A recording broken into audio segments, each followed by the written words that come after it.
Claudio Narea, quiero partir conversando contigo, casi por una cuestión de orden cronológico también. En la época de la dictadura, lo que servía para el gobierno en ese momento era que ingresara música gringa, que ojalá surgieran las menos voces posibles acá en nuestro país.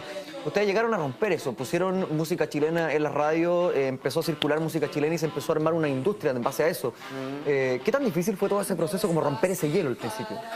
A ver, que dijiste algo al comienzo que era como que el gobierno, yo no sé qué es lo que, yo recuerdo, tú salías en Sábado Gigante, sí. Yo recuerdo que veíamos artistas en Sábado Gigantes, en el Festival de la Una, pero eran un tipo de artistas en general, digamos, que no hacían conciertos, no es como ahora que hay muchos artistas que hacen conciertos y que la gente tiene su público y va y pagan entradas y compran discos. En esa época no había mucho eso. O sea, yo me acuerdo que haber ido a un concierto como el de la banda Metro y Sol de Medianoche. Antes de Sol y Medianoche había Sol de Medianoche. Lo fuimos a ver. Y había un público rockero. Pero era un público, o sea, era un rock que no iba a los medios. Había una desconexión del público rockero con su artista. Cuando no había artistas para ir a ver, había muy pocos y no los conocía nadie, en realidad. Nosotros empezamos a hacer canciones por las nuestras. Y tal vez empezó algo en esa época, porque yo hoy día puedo ver que están Chancho en Piedra, está este. Hay muchos grupos. En esa época no había. O sea, no tenías la posibilidad fácil de ir el fin de semana a una tocata. Habían conciertos de grupos que eran como de otra época, que yo te puedo decir que ya llevaban un tiempo tocando, que no tenían canciones conocidas. Para mí, por lo menos, que yo estaba interesándome en la música y no conocía las canciones de Tumulto. Había público que sí conocía, pero era como una cosa de nicho. Había nicho.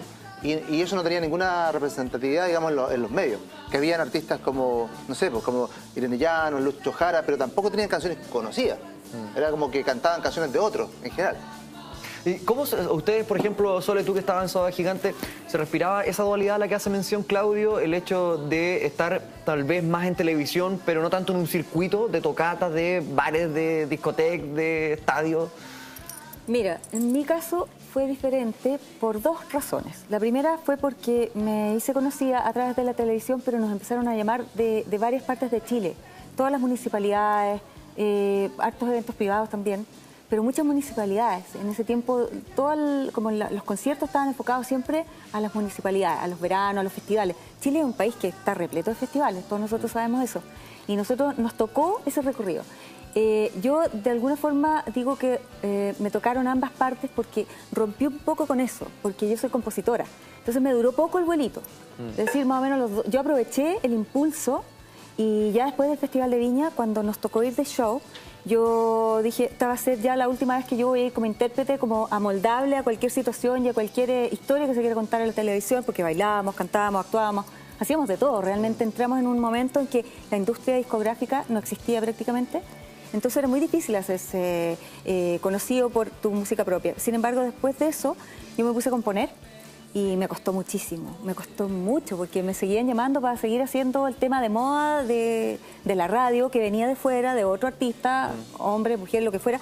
Y yo empecé a decir que no, me costó muchísimo. Fue en un aspecto personal y monetario también, porque esa era mi impronta, digamos, mi pega. Pero empecé a decir que no y empecé poco a poco a cantar mis canciones, a intentos fallidos, muchos también, hasta que me tomó en ese sentido Emi Odeón y compró el proyecto entero y lancé mi primer CD que se llamó Soledad, ya compuesto por mí, ya con canciones propias.